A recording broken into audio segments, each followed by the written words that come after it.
Jadi mereka mengklaim merekalah yang menggenapi nubuwah Nabi sebagai pembuka jalan bagi Al-Mahdi. Jelas ya klaimnya. Kenapa tidak berpikir bagaimana mungkin mereka disebut dengan kelompok pembuka jalan, sementara prinsipnya jauh berbeda dengan apa yang kita tahu dari mimpi Muhammad Qasim. Muhammad Qasim itu nanti insya Allah pada saatnya diberikan. Demikian juga dengan putra Bani Tamim diberikan pemerintahan itu. Bukan hasil berontak.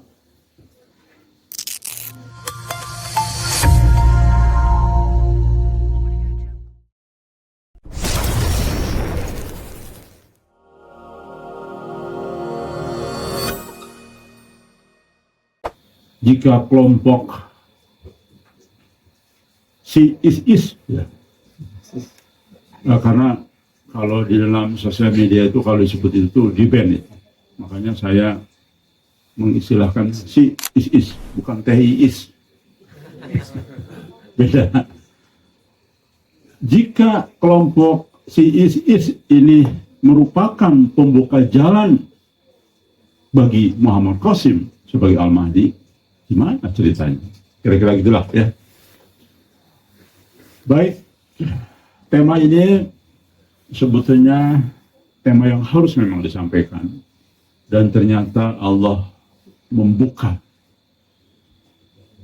kotak supaya kita masuk ke wilayah itu. Terus sekalian, ingat ya, yang pernah kita sering bahas. Allah itu menguatkan kita itu bukan dengan secara langsung, kadang-kadang secara tidak langsung. Contoh, kita dipanggil oleh 30 instansi pemerintah dan lembaga lain untuk semacam dikonfirmasi atau semacam disidang lah. Jika kita pandangan negatif, maka kita sudah agak seolah-olah mengkhawatirkan, menakutkan. Tapi ketika kita pandangan baik, maka juga alhamdulillah, betul, ternyata semakin menguatkan kita. Artinya kesalahpahaman, isu-isu yang selama ini mereka terima, itu bisa dijawab dengan baik. Nah, itu ya. Jadi tema si is ini kita bahas, kenapa? Karena memang seharusnya sudah pernah atau harus dibahas. Karena mereka itu kelompok besar yang juga mengusung tema yang sama. Dan sudah belasan tahun mereka bergerak. Cuma beda jalur. Mereka jalurnya dengan kekerasan, angkat senjata, pemberontakan, pengambil alihan sebuah wilayah negara. Kalau kita jalur penduduk ruhani, itu bedanya.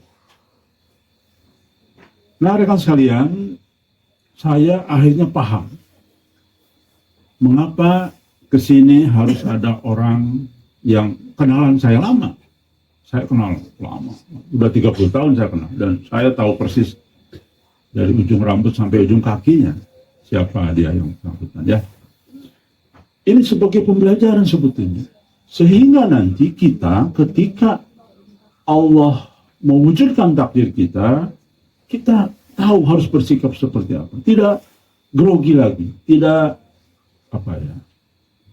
tidak, ya siaplah dengan segalanya ya, baik dengan hujah maupun apa yang harus tahu. Karena mereka dengan kita, mereka dengan Al-Mahdi, Muhammad Qasim, sesungguhnya bagi minyak dan air. Baik, kita uraikan di sini. Rekan sekalian,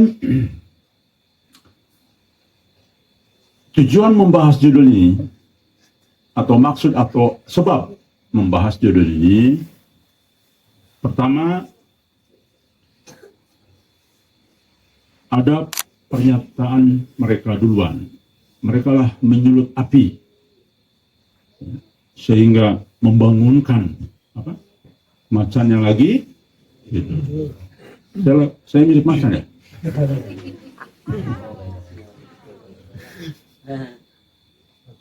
Jadi begini, tanpa penjelasan yang jelas. Di dalam bukti teks chatnya, Abu Fida menyatakan kepada Mas Dedi, coba sampaikanlah ke Diki Chandra, jangan bikin dalil-dalil hanya untuk kepentingan pribadi. Nah, ini membuat saya bangun tidur. Artinya, waduh, kesempatan ini. Ya. Jadi ini sama dengan menabuh genderang dan kesempatan untuk menjelaskan. Rekan sekalian, saya kenal baik dengan Abu Fida. Dan kesini pun adalah keinginannya. Setelah saya jelaskan, saya kan menjelaskan ke semua ustadz itu. Yang ada di handphone saya itu kan dari ribuan ustadz. Kiai, tokoh-tokoh agama juga banyak ya. Bahkan menteri agama sekarang pun saya punya handphonenya. Berapa banyak tokoh. Saya share kan tentang mimpi Muhammad Qasim dari dulu. Nah, Abu Fida ini tertarik juga. Dulu dia biasa-biasa saja. Mungkin saya terus share, dia nangkep. Dia mulai tertarik. Dia pengen silaturahmi ke sini, silakan dengan senang hati. Karena memang begini, saya berpikir juga nih, kalau Abu Fida percaya dengan Muhammad Qasim dan mimpinya, ini bagus. Menjadi media kepada mantan-mantan daulah. Abu Fida itu kan dulu ya, sebelum malu alam sekarang nih, si ISIS ini sudah dibubarkan belum? Tetapi sepengetahuan saya, ideologinya tidak bubar. Dan saya tahu sampai detik-detik terakhir ketemu saya, dia masih berpaham seperti itu. Jadi bagi saya, satu kebahagiaan bisa menarik. Ini mah satu mereka dulu lah. Salah satu ustadz dari mereka. Sehingga mudah-mudahan ini lebih mudah dalam perjuangan. Kenapa? Karena mereka kan sudah, ideologinya sudah luar biasa ya. Dalam pembelaan, niat pembelaan kepada Islam. Jadi sudah, kalau masuk itu sudah barang jadi gitu ya. Nah itu niat saya. Tapi memang saya paham. Ada risiko lain. Jangan-jangan dia juga mengincar juga kita di sini. Untuk saling menarik ya. Tapi entah mengapa saya punya keyakinan bahwa kita sudah kuat di dalam hal memilih dan memutuskan. Karena saya sudah bekali kepada teman-teman. Wahai teman-teman, saat ini zaman petunjuk. Dalil ya, justru petunjuk itu kita paham dari dalil. Quran ya, kita pegang terus Quran. Kita genggam. Hadis ya. Tapi untuk berdebat, mempermasalahkan tafsir, itu saat ini bukan kita sepelekan, tapi fakta seluruh komponen yang ada di dalam konteks pergerakan pemahaman Islam selalu berbeda. Semua merasa benar. Argumentasi dalil si ISIS ini kuat, betul. Kalau orang awam yang membacanya tergelincir. Makanya berduyun-duyun dari seluruh dunia datang ke Irak, ke Syam, kan? Kemana lagi tuh? Untuk ikut perang. Menjadi pemberontak lah, mengambil alih Irak dan sebagainya, wilayah di sekitarnya. Kan tertarik. Karena memang dalilnya seolah-olah kuat. Bagi yang tidak paham. Tapi bagi yang paham, no, saya sudah baca itu. Dan kebetulan salah satu pentolannya itu juga saya kenal baik. Itu Ustadz Fauzan Al-Ansori, ya, almarhum juga. Kenal baik dengan saya. Bahkan dulu saya yang menikahkan bahkan. Ya. Istri yang kalau nggak salah istri yang keempat. Saya yang menikahkan. Dia datang ke tempat saya untuk. Jadi kenal. Tetapi saya tidak bergaul dekat dengan mereka. Hanya kenal saja. Seperti hari ini. Saya dari mulai ustadz yang hanya zikir saja, dengan yang keras, sekeras apapun, saya kenal. Ya, baik. Tetapi saya tidak bergaul dengan, supaya kita ini kan, mungkin Allah takdirkan supaya saya kenal dengan semua. Karena ada misi penting di ujung akhir zaman. Mungkin itu Allah menitipkan. Kenapa saya kok dalam pemahaman netral, saya hanya ingin Islam saja. Saya tidak ingin tertarik dengan berbagai ajaran yang berbeda-beda itu. Ya. Baik, jadi Abu Pida mengatakan di dalam chat bahwa Diki ini punya kepentingan pribadi. Padahal kita sama-sama tahu terbalik. Dan dia juga tahu sebetulnya. Tapi itulah fakta ya, yang tidak bisa dipungkiri, tidak bisa dibantah. Nanti chatnya ditampilkan di rekaman. Dan sekaligus kita dikatakan bodoh. Dalam pernyataan yang lain di YouTube, yang tidak sejalan disebut dungu, menyatakan bodoh ke Mas Dedi. Tetapi di situ nadanya jelas kepada kita semua di sini. Ya, tidak apa-apa. Saya justru lebih senang dianggap bodoh.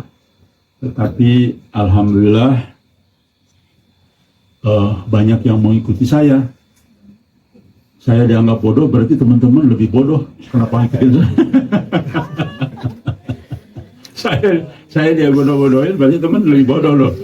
Kenapa ikut orang bodoh? Ayo, saya mau tanya nih. Kita lebih bagus, alhamdulillah dianggap bodoh. Itu lebih baik ya. Saya tidak panas, tidak marah. Saya cuma tanya, Mas Dedi. Hehehe, saya gitu. Saya tidak apa-apa. Yang saya pikirkan, kenapa harus dibahas? Jangan lagi ada korban di antara kita. Karena sudah, gajah ini sudah dijulikin sejarahnya. Ada 4 grup menculiki. Ya, sampai yang grupnya sudah bubar tuh, grup Ibeng. Tahu ya, ingat ya? Oh itu. Wah, ratusan orang. Udah pindah ke grup Ibeng. Akhirnya saya ngadapin perang. Sampai Ibeng ngancem, nanya di rumah saya. Saya share rumah saya. Nggak datang tuh. Kamu nyari saya, nggak usah nyari orang ini. Datang. Kalau kamu laki-laki, kalau nggak datang kamu perempuan. Saya gitu. Nggak datang tuh. Perempuan. Saya 3 kali loh set. Kamu katanya datang nih, kurang jelas. Diam deh. Jadi pengecut. Dan dia mengaku sebagai apa tuh? Raja Atlantis. Iya, pewaris Atlantis. Dia cantolannya ke Muhammad Qasim. Saya percaya Muhammad Qasim. Nah, itu dia. Jadi itu semua begini, modelnya begini. Cisusila juga begini. Percaya Muhammad Qasim, cantolannya Muhammad Qasim. Akhirnya orang tertarik. Nah, ini juga Abu Pida juga begitu. Menggandeng Dede Hikayat, akhirnya kan orang tertarik. Modelnya persis. Percaya dengan Qasim, banyak. Dan kita dianggap lemah dan dianggap bodoh. Sama persis. Ya, baik. Nah ini. Jadi saya tertarik. Ibarat saya lagi tidur, dibangunkan ini. Yang berikutnya, jadi tidak apa-apa kita dong. Jadi teman-teman jangan sakit hati ya, biasa saja. Karena saya juga biasa dan sudah biasa lah. Saya sudah biasa dicaci maki apa. Bagi saya itu makanan sehari-hari. Bukan ini yang kenapa saya bukan karena tersinggung, tidak. Karena memang saya ingin mengurangi korban lah. Korban pasti akan ada. Bagaimanapun dalam perjuangan tidak bisa lepas dari korban ya. Saya dituduh difitnah telah membatalkan Al-Mahdi. Ada chatnya. Ini yang menuduhnya Dede siapa tadi? Hikayat. Dia mau bantah apapun silahkan saja mau bantah. Oh ini begini ini dulu soal ya nggak apa-apa terserah. Yang penting percakapannya di grup itu. Dan itu fitnah. Yang benar itu rekan-rekan sekalian baik di basisnya maupun di grup ada lebih dari 4 mimpi ternyata. Hampir 8 mimpi loh teman-teman sekalian. yang mengkonfirmasi kebenaran mimpi Qasim sendiri. Qasim itu sekarang diistirahatkan, ditenggelamkan dulu sama Allah, disingkirkan, dipinggirkan dulu perannya. Persis seperti justru mimpi para helper ini membenarkan, menguatkan mimpi Qasim sendiri. Baik mimpi supir bus, baik mimpi gerigi emas, baik mimpi sapi melukis di langit orang. Itu sebetulnya justru kita mau menguatkan mimpi itu. Itu yang saya jelaskan di grup juga. Ini fitnah. Dede itu di dalam chatnya itu nyinggung-nyinggung Diki sudah membatalkan. Oke. Yang berikutnya saya ingin membahas tema ini karena apa? Muncul lagi pernyataan dari pengikutnya lagi, yaitu Mahdi, ya, yang pernah tinggal 3 bulan di sini betul, dengan mengatakan di sini banyak kebohongan. Ketika ditanya oleh teman-teman apa kebohongannya, mingkem. Tanya aja katanya ke Dede Hikayat, berarti sumber informasinya Dede Hikayat. Ada kebohongan di sini. Ya. Jadi ini memang luar biasa. Allah tunjukkan semua hal. Di tanah Ucala ini ingin pada pulang katanya. Tapi nggak punya ongkos. Padahal dia tahu dari dulu siapapun yang mau pulang baik-baik, bahkan tidak baik pun di SP3, tetap saya ongkosin. Bahkan nyebrang ke pulau pun saya ongkosin. Bukan ongkos murah. Begitu. Tidak ada. Bahkan kalau saya udah bilang, kalaupun ada orang Papua di sini, bertahu tiket Papua berapa? 3 jutaan, 4 jutaan loh tiket Papua. Jauhan. Insya Allah saya ongkosin. Karena kasihan manusia. Walaupun dipecat di sini karena ada kasus, tetap. Karena kita melihat kemanusiaan. Dan pasti Allah senang dengan perbuatan itu saja. Jadi dusta benar, ada orang di sini tidak ongkos. Dan ternyata alhamdulillah itu pembicaraan dengan Mas Ian. Mas Ian kemarin sudah klarifikasi semua. Dan Mas Ian mengakui hampir juga jadi korban. Ya.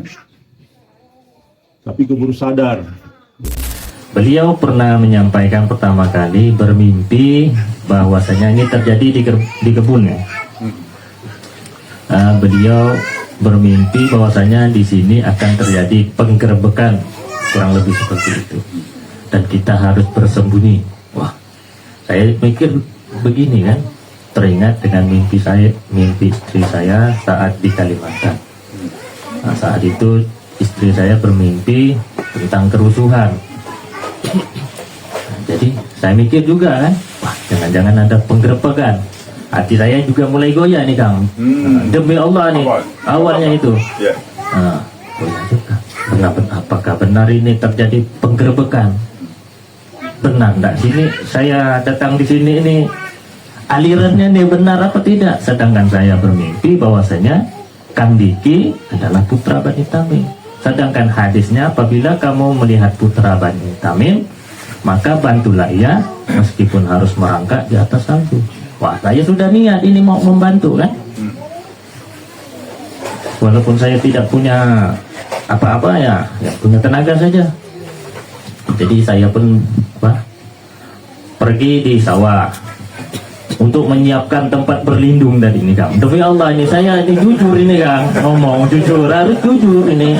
Mas Madi, ingat nih, Mas Madi. Jujur udah mepet nih. Jujur saya ini Mas Madi. Itu pengaruh dirimu Mas Madi. Kemudian beliau mengatakan, kalau begitu kita harus pulang saja. Pulang? Saya tidak punya uang mau pulang ke sini Kang. Sedangkan saya di sini berangkat hanya ongkos. Kalau memang Kang Diki tidak mengizinkan saya berangkat di sini, saya tidak berangkat. Karena saya izin sama Kang Diki. Kang, saya ingin uzlah. cuma modal 5 juta untuk ongkos, berangkat saja kata Kang Diki ya. Nah, saya berangkat. Ternyata rekan-rekan sekalian, karena leadernya adalah, saya menduga masih berpaham si is masih paham is. Terus artinya apa? Produknya rekan sekalian, lihat. Ini produk apa?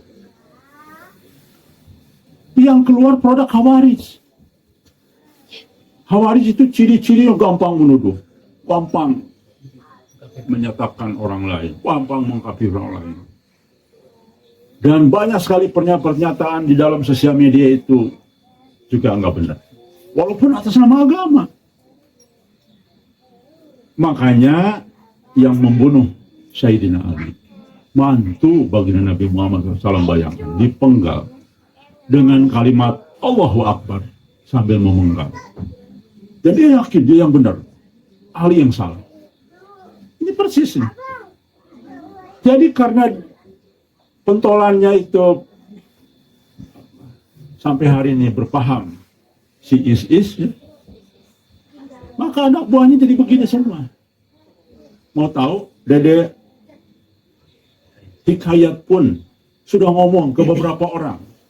Dia sekarang yakin, katanya yakin, bahwa yang disebut Putra Bani Tamim itu adalah kelompok Abu Bidah dan CS. Coba bayangkan.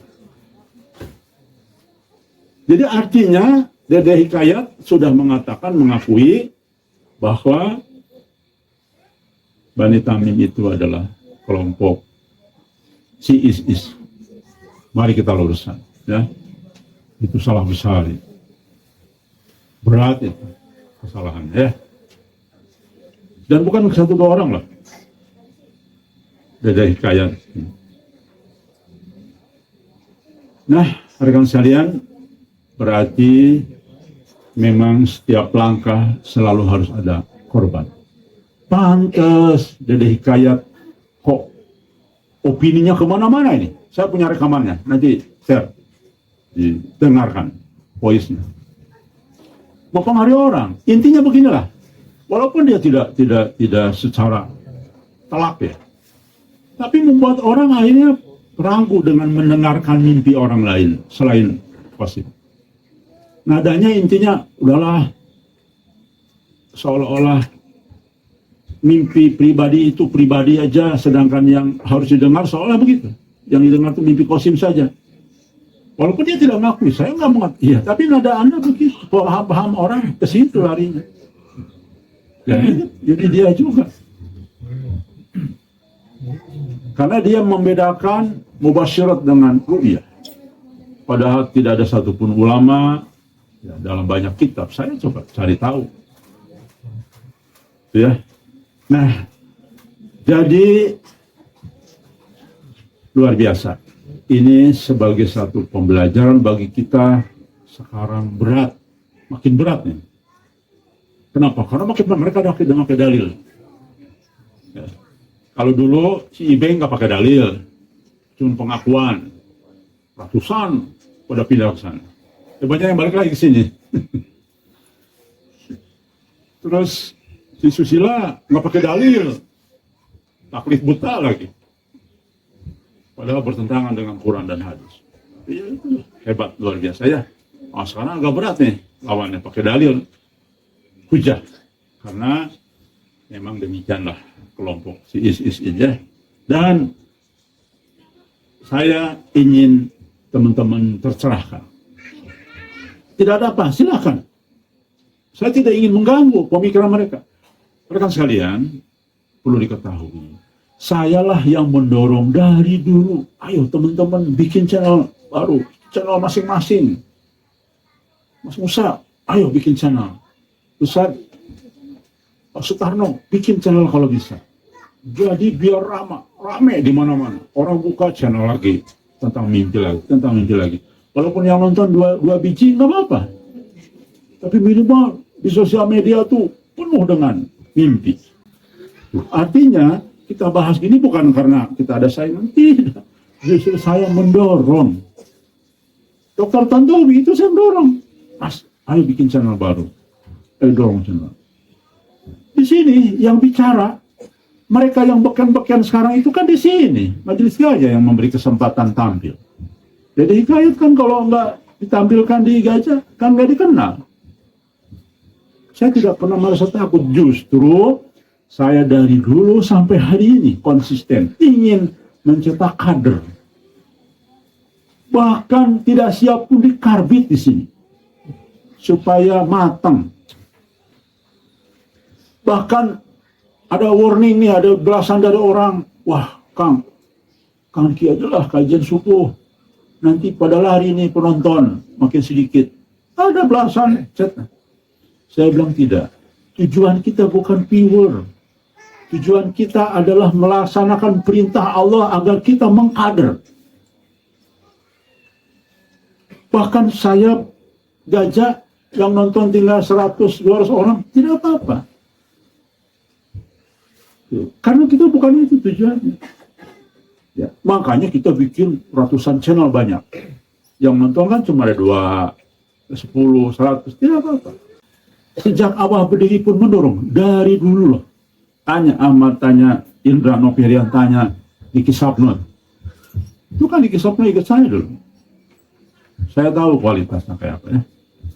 Dia dorong, saya dorong. Ayo bikin channel. Dari dulu. Jadi jangan berpikir, wah Kang Diki, kalau saya tidak, saya senang sekali. Oke, baik. Tapi ketika mereka sudah bikin baru, kelompok baru, kemudian menjelek-jelekan, nah ini dia. Tanpa sebab, apalagi fitnah. Kalau mereka membicarakan kita dengan benar dan ada bukti, dan benar, tidak apa-apa sebagai introspeksi bagi kita, sebagai pelajaran bagi kita, sebagai pengingat bagi kita. Yang keluar ini adalah semuanya dusta, itu yang mengganggu kita. Cara mereka itu tidak gentle, tidak sportif. Tapi alhamdulillah, inilah pendidikan Allah bagi kita. Majelis Gajah sudah 4 kelompok yang menculik anggota-anggota. Hampir seluruh anggota yang sekarang ada di sana itu mayoritas dari Majelis Gajah. Karena saya kan ada orang kita juga di situ. Semua di grup itu kan masih ada orang kita. Di grup sekarang Dede Rukayat sama Dede Rukayat, Dede Hikayat sama Abu tidak pun ada beberapa orang kita yang masih itu. Saya kan masih di sini ya pengen tahu. Ya kirim skill ke saya lah. Nah, rekan sekalian, inilah sebabnya. Ini saya tekankan agak lama, kenapa? Karena ini kan berseri. Supaya teman-teman paham, juga yang di rumah paham. Inilah maksud kita ya. Bukan merasa tersaingi, bukan. Justru kita mendorong. Tapi karena ini fitnah, maka ada kewajiban. Di dalam kaidah ini ketika ada fitnah, apalagi fitnah jariah, ini harus ada kewajiban kita untuk mengklarifikasi ya. Baik. Nah ini, tujuan berikutnya adalah saya kasihan kepada para helper Majelis Gajah yang jadi korban. Kalau terakhir grup ini, kalau Anda tidak ingin menjadi paham Khawarij, ya. Kalau Anda tidak ingin paham sejalan dengan paham si ISIS, maka silahkan. Baik tulisan saya yang akan saya sampaikan di grup maupun kajian ini didengarkan. Ya, itu saja saya kira. Baik, mengenal si ISIS. Ya. Mereka ini mempublikasikan. Jadi gini, saya tidak ingin dari katanya, tapi saya kutip dari media mereka, yaitu ada beberapa media mereka ya. Salah satunya adalah Dabik. Dalam berbagai bahasa mereka terbitkan. Salah satu propaganda yang menunjukkan mereka adalah kelompok yang sedang menjalankan, menggenapi apa yang Nabi sampaikan. Ini lihat, salah satu pengakuan mereka ya. Di dalam majalah mereka nih. Jadi memang teman-teman harus paham, mereka ini sangat yakin, pede, dengan kekerasan, dengan perang, dengan berontak, mengambil wilayah negara orang lain, diambil, berontak, ya, kudeta, dengan darah-darah bergelimbangan, dan sesama umat Islam. Yang diambil alih apa? Irak kan? Irak umat Islam bukan? Islam. Wilayah lain Islam semua itu. Perang. Lihat keyakinan mereka. Ini contoh kalimatnya ya. Anda akan menginvasi semenanjung Arab dan Allah akan memungkinkan Anda untuk menaklukkannya. Jadi intinya, ayo kita akan menaklukkan semenanjung Arab dan Allah yang akan membantu menaklukkannya. Oke, teruskan. Anda kemudian akan menginvasi Persia dan Allah akan memungkinkan Anda menaklukkannya. Kemudian Anda akan menginvasi Roma dan Allah akan memungkinkan Anda menaklukkannya. Kemudian Anda melawan Dajjal dan Allah akan memungkinkan Anda menaklukkannya. Demikian contoh dari majalah Dabiq. Rekan sekalian, sadar nggak ini kalimat apa? Hadis, betul. Hadis sahih lagi. Ya. Jadi mereka mengklaim merekalah yang menggenapi nubuwah Nabi sebagai pembuka jalan bagi Al-Mahdi. Jelas ya, klaimnya. Maka itu cocok dengan pernyataan Dede Hikayah yang mempengaruhi anggota gajah yang lain, bahwa sesungguhnya putra Bani Tamim inilah, katanya, kelompoknya Abu Hidah, tanpa berpikir dengan cerdas dan berpikir dengan hati. Padahal Dede Hikayatnya udah percaya dengan mimpi Qasim. Kenapa tidak berpikir bagaimana mungkin mereka disebut dengan kelompok pembuka jalan, sementara prinsipnya jauh berbeda dengan apa yang kita tahu dari mimpi Muhammad Qasim. Muhammad Qasim itu nanti insya Allah pada saatnya diberikan pemerintahan. Ya. Demikian juga dengan putra Bani Tamim diberikan pemerintahan. Bukan hasil berontak. Lalu sejarah jelas menorehkan banjir darah karena manuver si ISIS ini, ya. Nggak pakai logika. Lalu yang kemudian si ISIS ini sudah hancur lebur, babak belur, tinggal sisa-sisa sedikit, babak belur. Apa mungkin logika? Harusnya pakai logika lah. Makanya saya katakan, ayolah pakai logika dan akal sehat. Tapi memang itulah satu bukti lagi bagi kita, ya, rekan sekalian. Satu bukti lagi nih, ya. Ternyata tidak hanya dari olah pikir Dajjal bisa mempengaruhi kita sihirnya, tapi juga ada dalil sehingga orang terpengaruh. Dan banyak laporan dari mana-mana, Kang, mulai banyak loh terpengaruh dengan, oh gitu ya, iya katanya, banyak yang sudah terpengaruh gitu. Dan yang lain mempengaruhi gajah juga, yang lain katanya. Ini pindah aja katanya ke grup Abu Fidah dan Dede Hikayah. Banyak. Nah, salah satunya Mahdi ini. Yang jelas Allah tunjukkan contoh satu. Yang berpikir khawarij. Gampang menuduh tanpa bukti. Dan melebih-lebihkan. Bohong, dusta. Ya. Khawarij kan kebenarannya dusta. Bahkan para ulama mayoritas menyalahkan kelompok-kelompok mereka. Ya. Baik, ini hadisnya rekan sekalian. Tuh, persis ya. Nih. Aku mendengar Rasulullah bersabda, kalian akan memerangi jazirah Arab, lalu Allah akan menaklukkannya. Kemudian kalian akan memerangi Persia, lalu Allah akan menaklukkannya. Kemudian kalian akan memerangi Romawi, dan Allah akan menaklukkannya. Kemudian kalian akan memerangi Dajjal, lalu Allah akan mengalahkannya. Hadis riwayat Muslim. Jadi keyakinan si ISIS ini, yakin mereka lah Padahal itu menyalahi nas. Al-Mahdi dan pengikutnya tidak dengan kekerasan.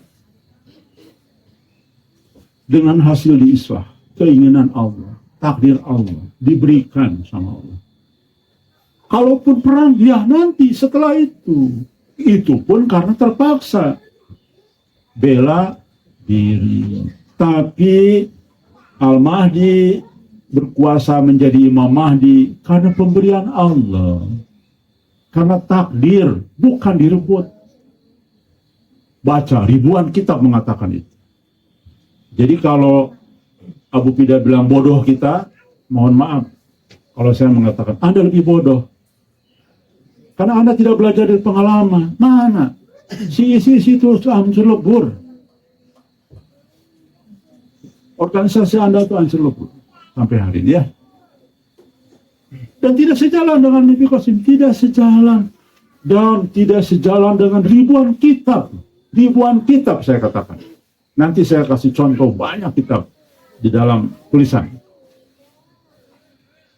Bohong. Bahkan dusta. Kitab-kitab kontemporer hari ini bohong, dusta. Kelompok itu yang mengatasnamakan agama karena tidak sesuai. Tuh, bukan kata saya loh, kata-kata kita. Kontemporer ya, kontemporer. Tapi juga ada kitab-kitab klasik yang sejalan dengan itu. Maka Allah hancurkan kan. Kalau betul mereka yang dinubuahkan, lihat dalam hadis-hadis kemenangan dan kemenangan loh. Tentara Al-Mahdi itu menang dan menang terus. Kecuali nanti berhadapan dengan pasukan Dajjal. Nah itu kan kontradiktif. Mereka kalah babak belur hari ini. Ya, ada sisa-sisa di mana tuh? Di Irak di mana? Di bombing terus sama Amerika dan juga Arab hari ini. Banyak korban anggota-anggota mereka. Tinggal sisa sedikit lah. Sudah lemah syahwat. Di mana-mana ya. Jadi nggak masuk akal. Ya. Dan sejarah mereka tuh buruk karena mereka membunuh sesama muslim, membantai, bom, masjid di mana-mana. Di Indonesia pun juga demikian, kan? Ya, teman-teman tahulah sejarah itu. Dan itu bertentangan dengan nas-nas kitab ulama, dengan nas Al-Mahdi itu diberikan bukan dari hasil pemberontakan. Jelas sekali, rekan sekalian ya. Tanpa disadari, nih rekan sekalian, saya mengatakan, saya berani, kenapa tidak berani? Kalau kebenaran tuh sampai. Si ISIS itu mirip dengan Israel sebetulnya, cara kerjanya. Yaitu IDF, lihat. Semangat ideologi yang sama, nilai agama ras. Yahudi juga begitu. Politik dan kekerasan, perang, teror, untuk mencapai tujuan. Si ISIS pun begitu, teror di mana-mana. Masjid aja, ratusan masjid dibom, bayangkan.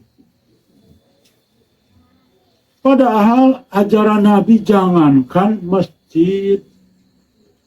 Saya baca hadisnya kok, loh, kok pahamnya begini ya? Dulu juga begitu saya. Ketika saya juga ditawarin, saya juga dulu ditawarin masuk.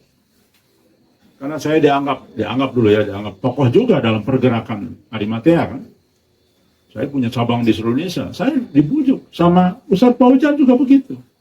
Penulisnya tuh, penulis kelompok si itu Ustadz Paujan, bukunya banyak. Menceritakan tentang Baghdadi dan sebagainya. Ya. Saya beli 3, bahkan saya baca, saya lahap 3-3-nya. Tidak sejalan dengan hati saya. Karena ini kok banyak bertentangan dengan hadis akhir zaman yang saya baca. Makanya pintar tuh perlu, baca tuh perlu memang. Kita bisa dibodohin, banyak sekali. Kita ini terjerembab karena kita tidak pernah baca. Ya. Tidak ada imunisasi bagi kita. Nah, sama. Yahudi juga begitu. Israel teror perang untuk mengusir dapat wilayah itu. Sama. Si ISIS juga begitu. Merebut perang. Ratusan ribu korban. Bom sana sini. Apa bedanya? Sama. Makanya disebut Khawarij. Kitab-kitab kontemporer mereka itu termasuk kelompok Khawarij. Ya. Jangan salah.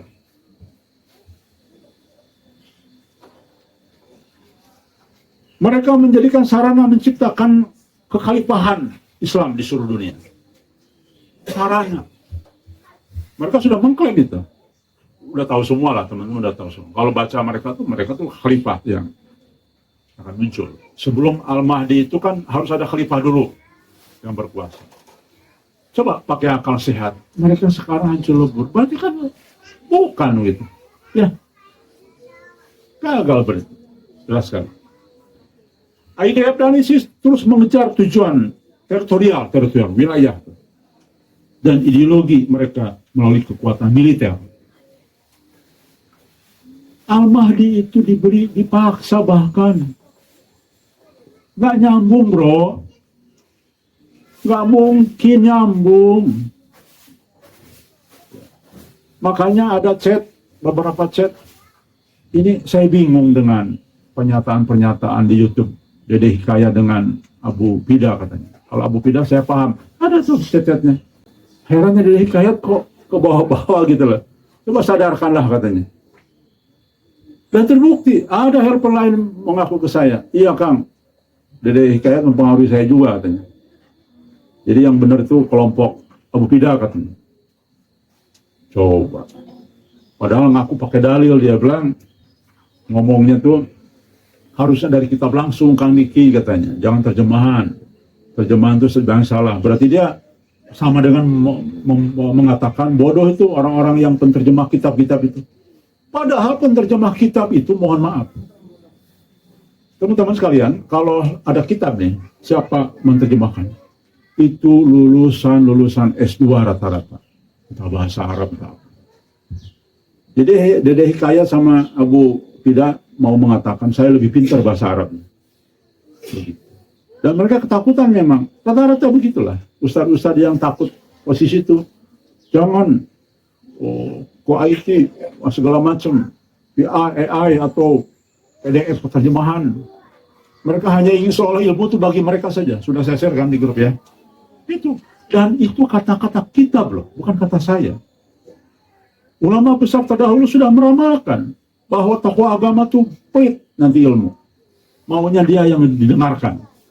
Jadi tidak boleh umat itu tahu akses ilmu. Memang mereka tidak ngomong begitu, tapi hatinya. Jadi kalau ada muridnya yang belajar dari e-book, itu dilarang, itu terjemahan aja. Nggak usah loh, begitu. Ya dia mau mengatakan dia lebih hebat. Padahal mohon maaf kalau diadu jauh dari bumi ke langit ya. Penterjemah kitab itu sudah terbiasa menerjemahkan. Betul, bisa jadi ada beberapa kitab yang keliru. Bisa jadi. Betul. Tapi itu seolah digeneralisir. Oke, baik, kita teruskan. Edisi pertama ya. The Return of Khalifah. Lihat, mereka mengklaim, mereka lah khalifah itu. Ini edisi pembuka propaganda si ISIS. Ya. Edisi ini menyampaikan beberapa poin ideologis mereka. Halaman 1 covernya. Edisi ini membuka narasi dengan mengatakan kekhalifahan telah kembali. Mengklaim mereka bertolak belakang dengan Al-Mahdi, baik di hadis maupun dimanapun, di kitab manapun. Al-Mahdi nggak begini. Itu nggak mau Al-Mahdi. Kelompok Bani Tamim itu nggak mau juga. Kalau mereka ini kan terang-terangan mengklaim mana ada kebenaran. Makanya ada chat-chat itu bingung dengan sikap Dede Hikayat ini. Karena harusnya kan udah imun, karena sudah percaya dengan mimpi Qasim. Kalau teman-teman percaya mimpi Qasim, tidak mungkin percaya si ISIS. Ideologinya bertolak belakang semuanya. Jadi aneh kan bin Ajib. Tapi bagi kita tidak aneh. Kenapa? Itulah fitnah Dajjal. Ya. Fitnah Dajjal itu orang-orang yang di track yang benar pasti diselewengkan, di track yang benar pasti dikelincirkan. Baik, terakhir ini ya, kita sambung besok.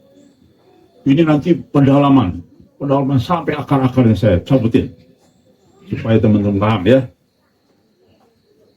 Di dalam konteks propaganda si ISIS, dia bukan hanya menyatakan politik, tetapi juga dikemas sebagai tanda eskatologis bahwa pemerintahan Islam yang benar adalah mereka dan layak taat kepada pemimpin yang mereka disebut dengan khilafah. Makna yang ingin dikomunikasikan si ISIS ini dalam edisi ringkasan. ISIS memproklamirkan diri sebagai perwujudan khilafah Islam. Tuh. Kalau mereka nggak ngaku bohong, tuh saya kutip dari aslinya ya. Mereka mengklaim bahwa hanya di bawah kekhalifahan mereka hukum Allah akan diterapkan secara sempurna. Bohong, dusta. Nabi itu ketika diberi kekuasaan perang nggak? Perang nggak? Tidak, ya kan? Tidak ada darah satupun ketika pindah dari Madinah ke Mekah. Disitulah Nabi menggenggam kekuasaan di Mekah. Tidak ada sejarahnya ya. Lalu kemudian perang berikutnya ya karena musuh yang nyerang, mengganggu, membunuh kita seperti ya. Tapi mereka dengan darah, dengan kekerasan. Makanya betul, saya sudah percaya dari dulu bahwa mereka memang adalah kelompok Khawarij. Dan kelompok Khawarij dalam mimpi Qasim akan jadi musuh. Jadi Dede Hikayah ini, aduh, baca dong teroris-teroris. Di dalam mimpi Qasim ada kan teroris-teroris. Akan berhadapan dengan Al-Mahdi ya. Narasi ini secara tersirat diposisikan sebagai jalan menuju akhir zaman, meskipun tidak eksplisit menyebut Mahdi dalam judulnya. Oke, jadi isi temanya konsisten, tema kekhalifahan kelompok mereka. Jelas ya, saya kira itulah sesi pertama, karena waktunya sudah habis. Insya Allah rekan sekalian, besok disambung dalam 2 kali lagi penyampaian, dan kita sampaikan apa adanya. Jangan jadi korban lagi. Karena jelas pemahaman mereka sangat amat bertolak belakang dengan mubasyiratnya Al-Mahdi.